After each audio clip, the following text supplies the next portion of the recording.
या मालिकेच्या आजच्या भागात आपण पाहणार आहोत दीपक अमोलच्या मित्रमैत्रिणींना घेऊन घरी येतो आणि त्यांना बघून अमोल तर खूपच खुश होतो। त्यानंतर अप्पी अर्जुनसुद्धा त्या ठिकाणी येतात तर दीपक त्यांना म्हणत असतो की अमोल यांना खूप मिस करत होता आणि आज सुट्टी होती म्हणून मी यांना सरळ घरीच घेऊन आलो। त्यामुळे अमोलचा आनंद तर गगनात मावेनासा होतो आणि तो दीपकचे आभार मानतो। त्यानंतर अमोल लगेच त्या मुलांसोबत खेळायला सुरुवात करतो पण ते बघून अप्पी आणि अर्जुन काळजीत पडतात। ते दोघेजण दीपकला म्हणत असतात की तू जे केलं ते चांगलंच केलं पण आता अमोल काही शांत बसणार नाही आणि तितक्यात बापू कदमसुद्धा त्या ठिकाणी येतात। ते दोघेजण अपर्णा आणि अर्जुनला समजावत असतात की आता अमोल हळूहळू बरा होतोय त्यामुळे आपण त्याच्या आजूबाजूचं वातावरणसुद्धा आनंदी ठेवायला हवं। जर आपण त्याला सतत हे जाणवू देत राहिलो ना की तो आजारी आहे तर तो कधीच पूर्णपणे बरा होणार नाही आणि त्यामुळे अप्पी आणि अर्जुन म्हणतात की ठीक आहे करू दे त्याला मस्ती पण आपण त्याच्यावर व्यवस्थितपणे लक्ष ठेवूयात आणि त्यावर सगळेजण हो म्हणतात। तर दीपकने पाणीपुरी आणि आईस्क्रीमची गाडी घरीच बोलावलेली असते आणि मग सगळेजण पाणीपुरी आईस्क्रीम खायला सुरुवात करतात। अमोलला सुद्धा ते सगळं काही खायचं असतं मात्र डॉक्टरांनी मनाई केल्यामुळे अपर्णा आणि अर्जुन त्याला नकार देतात आणि त्यामुळे अमोल चिडतो आणि त्या दोघांना म्हणतो की मला तुमच्याशी बोलायचं आहे आणि मग तो त्या दोघांना बाजूला घेऊन जातो। तो म्हणत असतो की मा बाबा तुम्ही असं का करताय, मला पाणीपुरी खायची आहे ना मग प्लीज खाऊ द्या, मला काही होणार नाही, आता मी बरा झालोय। मात्र ते दोघे त्याला समजवतात की आपल्याला काही दिवस पथ्य पाळावी लागतील आणि डॉक्टर जेव्हा सांगतील ना की तू पूर्णपणे बरा झालाय तेव्हा तुला हवं ते कर। मात्र अमोल ऐकायला तयारच नसतो। मात्र शेवटी अप्पी त्याची समजूत काढते आणि मग अमोलसुद्धा हो म्हणतो। त्यानंतर मग घरातील इतर सगळेजण सुद्धा बाहेर येतात आणि सगळेजण त्यांना हवं ते खायला प्यायला सुरुवात करतात। अमोलसुद्धा अपर्णा अर्जुनने सांगितल्याप्रमाणे तिखट काही खात नाही आणि त्यामुळे अप्पी आणि अर्जुनला सुद्धा आनंद होतो। तर अमोल त्याच्या मित्रमैत्रिणींसोबत आनंदाने खेळत असतो आणि ते बघून बापूंचे डोळे नकळतपणे भरून येतात आणि ते विठुरायाचे आभार मानतात। तर दुसरीकडे न्यायालयाच्या बाहेर आर्या आणि गायतोंडे उभे असतात आणि तितक्यात चिंचोके संकल्पला घेऊन त्या ठिकाणी येतात। संकल्पला जन्मठेपेची शिक्षा झालेली असते आणि त्यामुळे हे तिघेजण खूप खुश असतात पण संकल्प म्हणत असतो की मला माहिती आहे मला शिक्षा व्हावी म्हणून तुम्ही माझे वेगळे रिपोर्ट बनवून आणले पण जास्त खुश होऊ नका कारण मी फक्त जेलमध्ये चाललोय। आणि त्यावर चिंचोके म्हणतो की अरे तू जेलमध्ये तुझ्या कर्माने चालला आहे, नको ते उद्योग तुला कोणी करायला सांगितले होते, तू सुद्धा तसाच आणि तुझी ती आईसुद्धा तशीच, आता दोघे ना जेलमध्ये खडी फोडत बसा।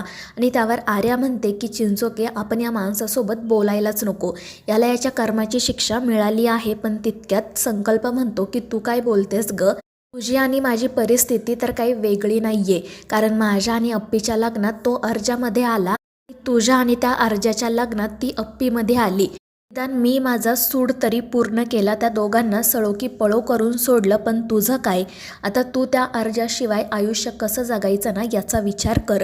आणि त्याचं ते बोलणं ऐकून आर्या विचारात पडते। त्यानंतर त्या चिंचोकेला तेथून घेऊन जाण्यात येतं पण तो मनाशी म्हणत असतो की मला फक्त जन्मठेपेची शिक्षा झाली आहे, मी काही देवाघरी गेलेलो नाहीये, जेव्हा संधी मिळेल तेव्हा मी परत या अप्पी आणि अर्जाच्या आयुष्यात येणार आणि त्यांची वाट लावणार। तर आर्या मनाशी म्हणत असते की हा संकल्प कितीही वाईट माणूस असला ना तरी तो जाता जाता जे काही बोलला ते अगदी खरं आहे।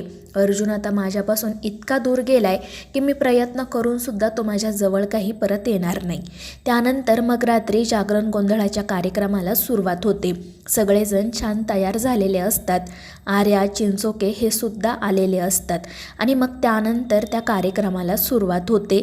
जागरण गोंधळाला सुरुवात झाल्यावर अमोलसुद्धा नाचायला सुरुवात करतो आणि त्याला अशा उड्या मारताना बघून नाचताना बघून अप्पी काळजीत पडते।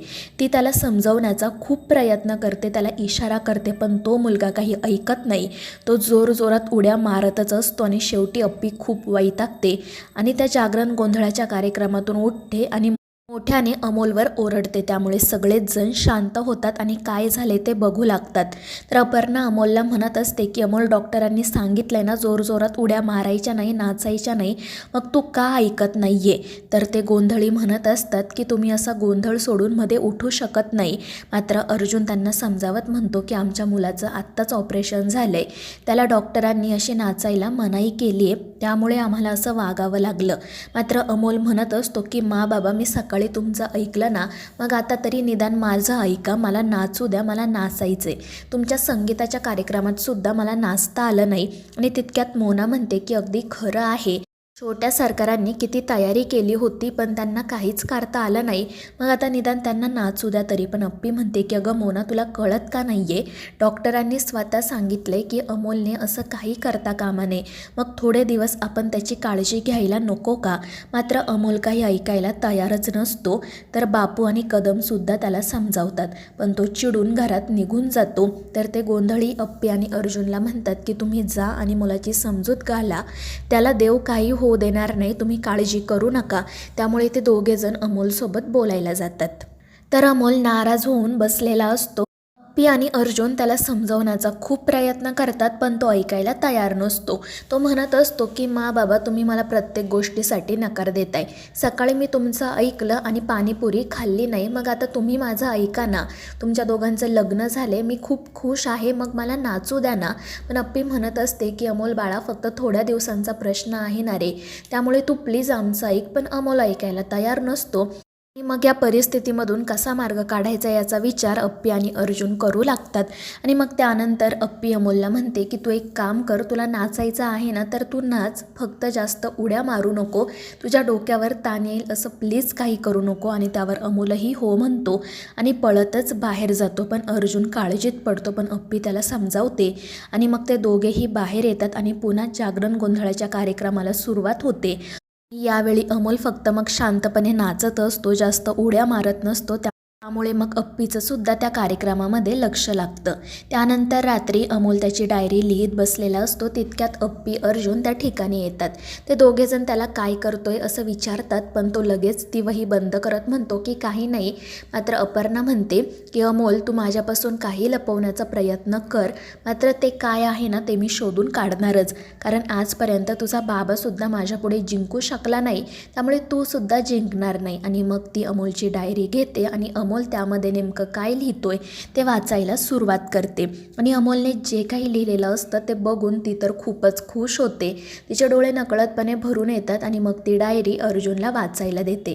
त्यानंतर ती अमोलची दुसरी वही बघते, तर त्यात अमोलने त्या सगळ्यांचे फॅमिली फोटो छान चिटकवलेले असतात. आणि ते बघून अप्पी तर खूपच खुश होते आणि अमोलचं कौतुक करते. तर मित्रांनो, या मालिकेच्या पुढील भागांच्या अपडेटसाठी आपल्या चॅनेलला सबस्क्राईब करा.